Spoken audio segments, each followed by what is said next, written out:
Hello everyone, welcome back to another video. Today we're going to be looking at the questions from the March 2024 grade 10 paper. As always, if you'd like to give it a go, pause the video. I'll go to the answers in 3, 2, 1. Question 1.1 reads, in which one of the following media will sound travel the fastest? So remember that the speed of sound, it depends on the state of matter in which it's going through. So since the particles in a gas are far apart, the speed of sound is going to travel the slowest. Since the particles in a solid are close together, sound can travel the fastest. And then you have a liquid that will have a speed that is between them. So if we look at each one, so air, that is a gas, water, a liquid, steel is a solid, and vacuum is nothing. So sound cannot travel through a vacuum. So that's out. And then you have solid, liquid, gas. It will travel the fastest in a solid. The answer is C. Okay, question 1.2. A sound produces the wave pattern below. Which diagram represents the sound wave at a higher pitch? So higher pitch, but same loudness. Okay, so when we're talking about the pitch, we are talking about the frequency, and we are talking about the number of waves. When you speak about loudness, we are looking at the amplitude. So what they are saying is, which diagram represents the sound wave at a higher pitch? So in other words, we can say more waves, but same loudness, but same amplitude. So this question, in the original, the amplitude was X.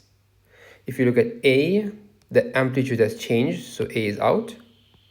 If you look at B, the amplitude is the same, but let's just make sure that the number of waves has increased. In the original, we had 1, 2 waves. In B, we have 1, 2, 3 waves. So the number of waves has increased and the loudness has stayed the same. So the answer is B. Okay, let's move on. Question 1.3. Which graph represents the relationship between frequency and energy of a photon? So we can get this quite quickly using the formula E equals HF. Now H is a constant, right? Meaning that if F has to increase, that's going to result in E getting larger. Or if F has to decrease, it's going to mean that E is going to get smaller. That kind of relationship is a direct proportionality.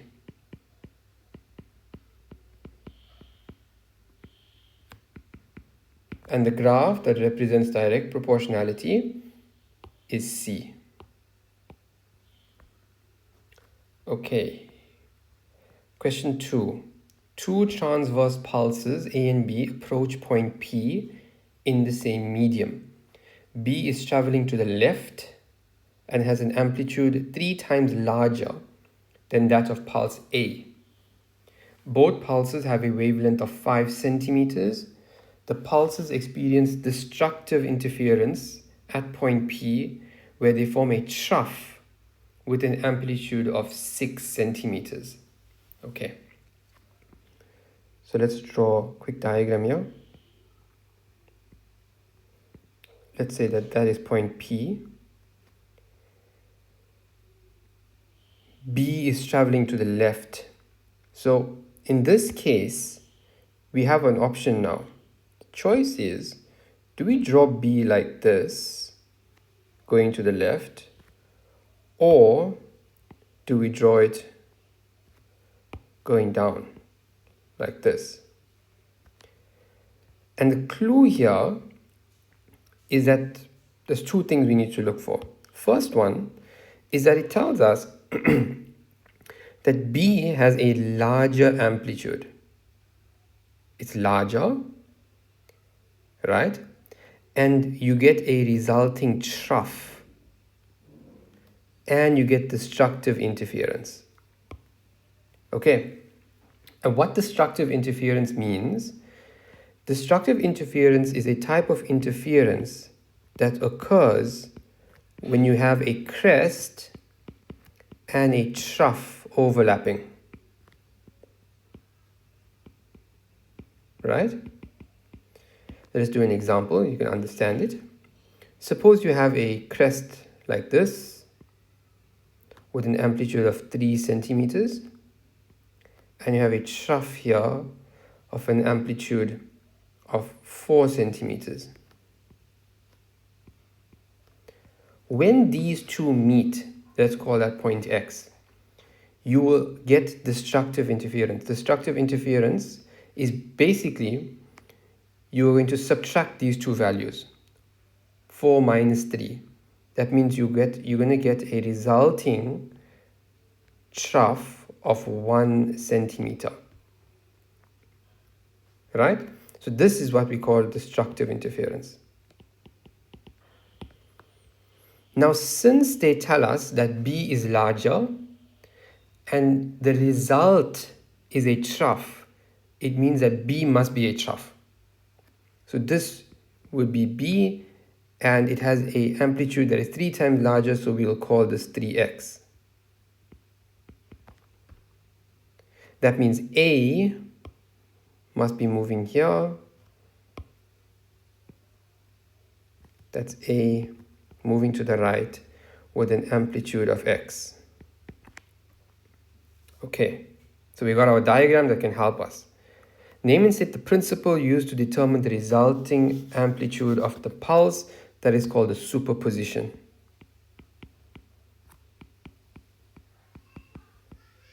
Right? Superposition. Definitions, you have them, so we won't go through them. 2.2, determine the amplitude of pulse B before it reaches point P.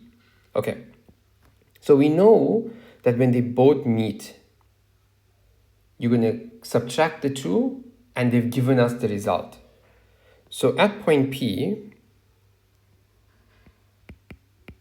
we can say that 3x minus x, because remember, destructive interference, you subtract the amplitudes, that's going to equal the result they told us is 6. So that means 2x equals 6, x equals 3. But this is going to be for A. 3x is therefore going to equal 9 centimeters, and that's going to be B. Okay. 2.3, write down the wavelength of the pulse at point P. Remember, for destructive interference or constructive interference, the wavelength doesn't change. So the wavelength will remain 5 centimeters. Draw the pulses after they pass point P. Label each pulse clearly. So when both pulses pass each other, they will continue in their original directions with their original amplitudes. So if that's point P, A is going to continue to the right with an amplitude of 3, and B is going to continue to the left with an amplitude of 9. So that's basically how you would answer it. So 2.4. Okay, let's move on. Question 3.1. The distance between points P and Q is 0.3 meters on the wave pattern shown below. The speed of the wave is 1.5 meters per second. Is the above transverse or longitudinal? This is a longitudinal wave, right? Transverse waves look like this. Longitudinal waves look like this.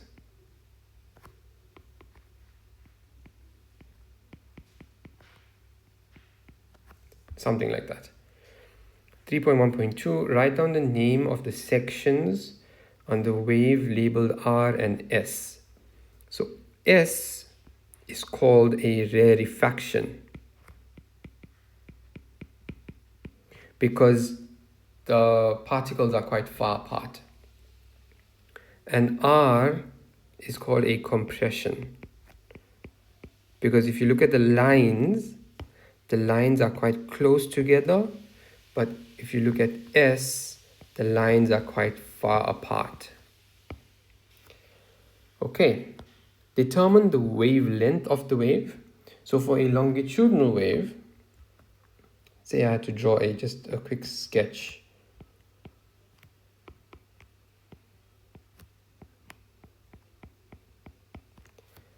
A wavelength is from compression to the next compression, or from rarefaction to the next rarefaction. So if you look at what we have here, we've been given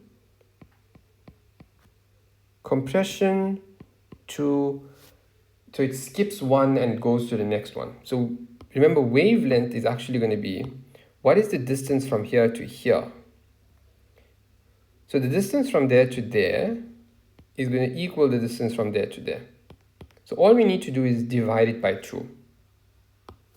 So the wavelength, so question 3.1.3, the wavelength is going to equal 0.3 divided by 2, which is 0.15 meters.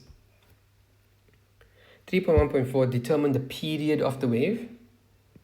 So we can calculate period. We've been given the speed, so v is equal to 1.5. We know the wavelength is 0.15. We want the period. So there is a formula that you can use to calculate period. It's not given to you, but you can remember it and you can still use it. And the formula is v equals lambda over t. And that's equal to, if you know the speed, 1.5, you know lambda, 0.15, and you want the period. So in this case, the period is going to equal to 0.1 seconds.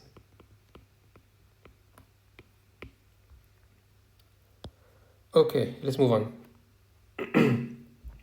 Question 3.2. The diagram below represents a wave moving from left to right. The distance between points B and G is 1.2 meters.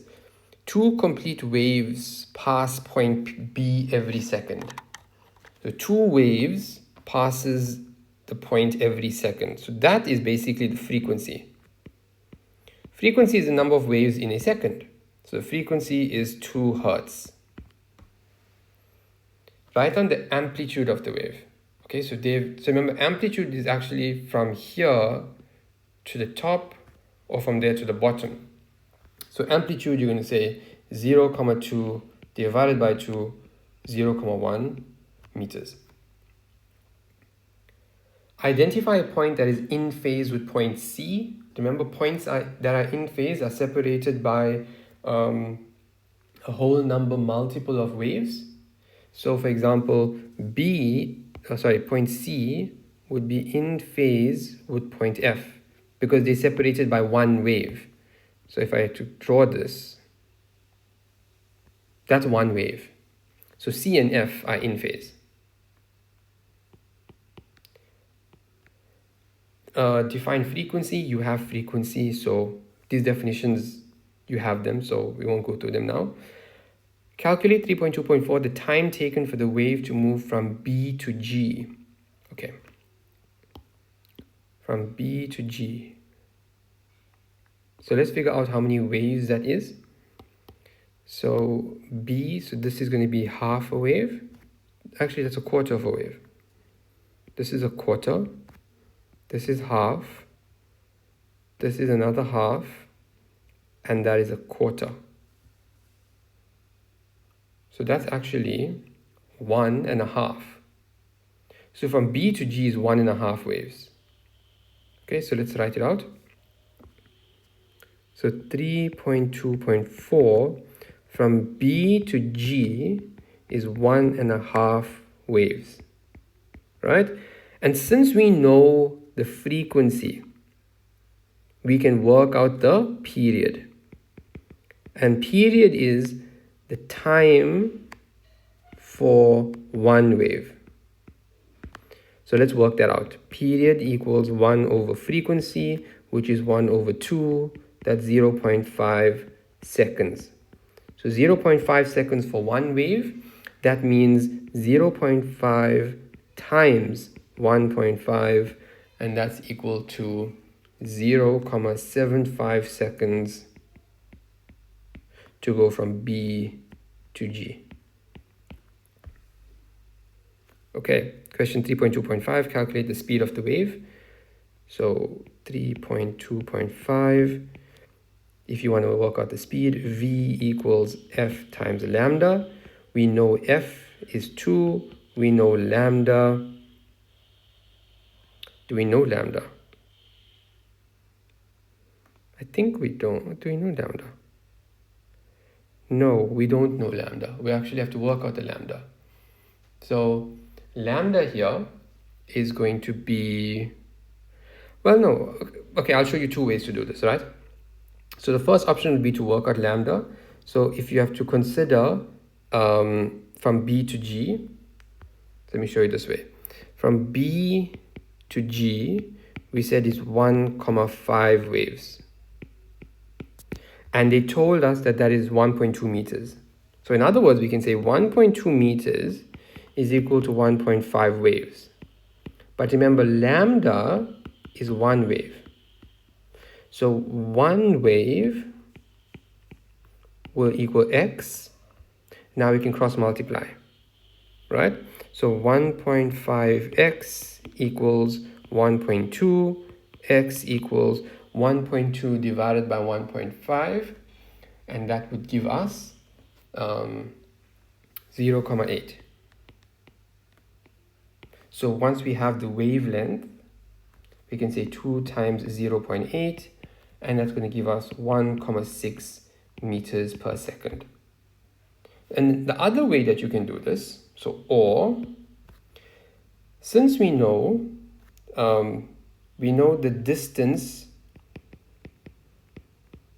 from B to G, we know the time from B to G, we can work out the speed. Speed equals distance over time, and that's going to be 1.2 divided by 0.75, and that's 1.6 meters per second. And the reason why we can use this is because the speed of a wave, you could see that the speed of the wave is not changing. Okay, so you got two options. Let's move on to question 4.1. Question 4.1 says the average human can hear up to 20 kilohertz.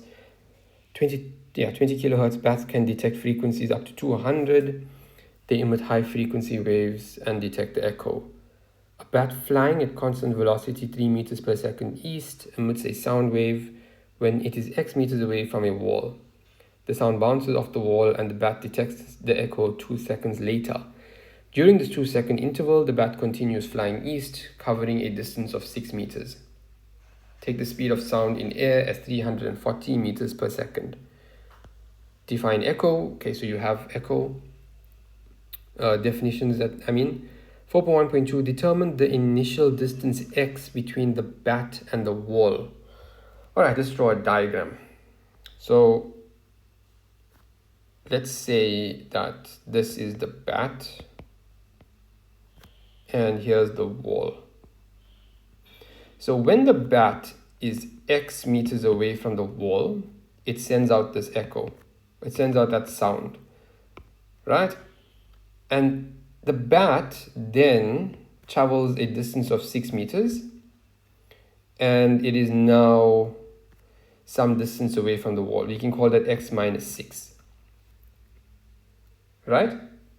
And when the bat is now here, it hears the echo. They want to know, and they tell us that the time is 2 seconds. So we can work out x. Let me show you how we do this. So we can say that speed equals distance over time. The speed of that sound was 340. That's equal to the distance that it covered divided by the time, so 2 seconds. And then that's going to give us 680 meters, right? So just to give us some context on what this means, it means that the echo traveled 680 meters. Echo or the sound traveled 680 meters, right? But also we can relate that 680 in terms of this x values. So the sound traveled this way and then it traveled this way. So the blue section that I highlighted. So x plus x minus 6 is 680. This is the distance that the sound traveled.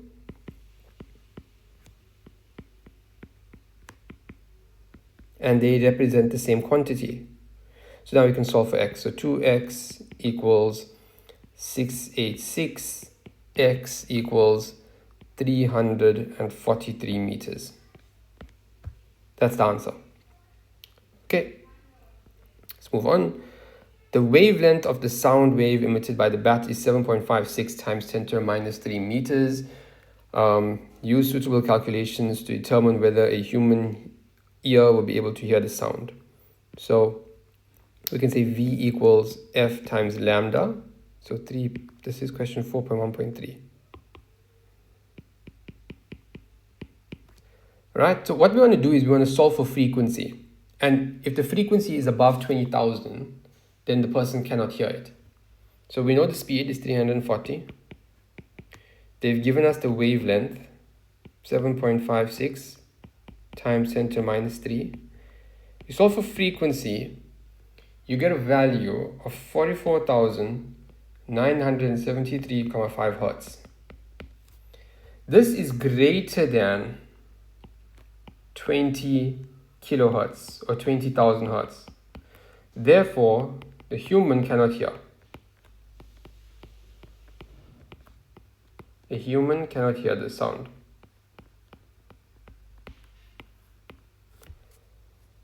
Okay, let's move on. Listed below is information for two different types of electromagnetic radiation, radiation 1 and radiation 2. Radiation 1 has a frequency 8 times 10 to the power 15 hertz. Radiation 2 has a wavelength of 7.5 times 10 to the negative 5 meters. Calculate the frequency of radiation 2. Okay, so 4.2.1. Radiation 2, they gave us the wavelength. So this is the wavelength. And they want the frequency. How can we work this out? So we can say we can say C equals F times lambda. We know C is a constant. This is the speed of sound. So let's go back. We know that V equals F times lambda, right? That's for waves. But for EM radiation, since all EM travels at one constant speed, we can, instead of saying V, we can say C. C equals F times lambda. Right? We know the value of C is in the data sheet. It's 3 times 10 to the power 8. And they gave us the wavelength. So they want the frequency. The wavelength is 7.56 times 10 to the minus 3. And you solve for frequency. When you solve for frequency, you will get 4 times 10 to the power 12 hertz. Okay. So this one has a frequency of 4 times 10 to the power 12 hertz. Okay, 4.2.2, determine the energy of a photon of radiation 1. Okay, So we've been given the frequency, they want energy, right? So we can calculate the energy. We can say here E equals HF. So H is 6.63 times 10 to the negative 34. And the frequency they gave us was 8 times 10 to the power 15. That means the energy 5,304 times 10 to the minus 18 joules. Okay, next question. Which radiation has a higher penetrating ability? The penetrating ability relates to energy. Okay, and then choose radiation 1 and radiation 2 and then give a reason for your answer. So this has to do with that graph that we did in the multiple choice. Remember we said that E equals HF. And since this is a constant, E was directly proportional to F, meaning the greater the frequency, the greater the energy, and the greater the energy, the greater the penetrating ability. So if you consider these two, this frequency and this frequency, radiation 1 has a higher frequency. So radiation 1 has a higher frequency, so therefore it's going to have a higher energy. So we'll say that increased frequency results in increased energy. Next one, question 4.2.4. The frequency of radiation 1 is halved. Will the wavelength increase, decrease, or remain the same? So for EM, remember, if you increase, okay, let's look at this formula. C equals F times lambda. Since this is a constant, right? If you halve the frequency, to make sure that that constant value stays the same, this must increase. So the wavelength will increase, and that's because F is inversely proportional to lambda. Okay, that's it. If you found this beneficial, if you found it helpful, please leave a like on the video. If there's something specific you'd like me to do, please let me know in the comment section below.